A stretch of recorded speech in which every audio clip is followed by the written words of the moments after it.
அஸ்ஸலாமு அலைக்கும் வரஹ்மத்துல்லாஹி வபரகாத்துஹு. தினமும் ஒரு ஹதீஸ். இறந்தவருக்காக 3 நாட்களுக்கு மேல் துக்கம் கடைபிடிப்பதை விட்டும் தடை செய்யப்பட்டுள்ளோம் என்று உம்மு அத்தியா ரதியல்லாஹு அன்ஹா அவர்கள் அறிவிக்கிறார்கள்.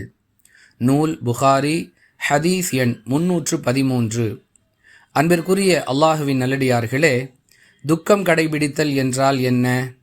நம் குடும்பத்தைச் சேர்ந்த அல்லது நம்முடைய உறவினர்களில் ஒருவர் மரணித்து விட்டால் அதற்காக நாம் நம்மை வருத்தி கொள்வது, சாப்பிடுவது, உறங்குவது, வேலைக்கு செல்வது, இவற்றை விட்டெல்லாம் நம்மை தடுத்து அது தொடர்பான கவலையிலேயே இருந்து கொண்டிருப்பது, இதைத்தான் துக்கம் கடைபிடித்தல் என்று சொல்லுவோம். அதிகபட்சமாக ஒருவர் 3 நாட்களுக்கு மேல் இவ்வாறு நடந்து கொள்வதை மார்க்கம் தடை செய்திருக்கிறது. அதே நேரத்தில் அந்த வருத்தம் நம்முடைய உள்ளத்தில் இருந்து கொண்டிருக்கும். அதை நாம் நினைத்த மாத்திரத்தில் அகற்றிவிட முடியாது. அந்த ஞாபகம் வரும்பொழுது அது தொடர்பான கவலை, கண்ணீர், இவற்றையெல்லாம் நாம் விரட்டிவிட முடியாது. ஆனால் இயல்பு நிலைக்கு வராமல் இருப்பதற்கு 3 நாட்களுக்கு மேல் அனுமதி இல்லை என்பதை புரிந்து கொள்ள வேண்டும். இன்னும் சிலர் மரண வீட்டில் அழுவது கூட தவறு என்றெல்லாம் பிரச்சாரம் செய்து வருகிறார்கள்.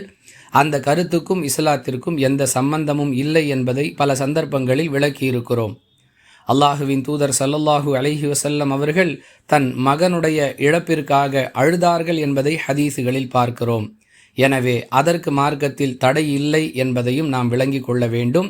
அதே நேரத்தில் ஒப்பாரி வைப்பது போன்று சில வாசகங்களை சொல்லி அழுவது தடை செய்யப்பட்டிருக்கிறது.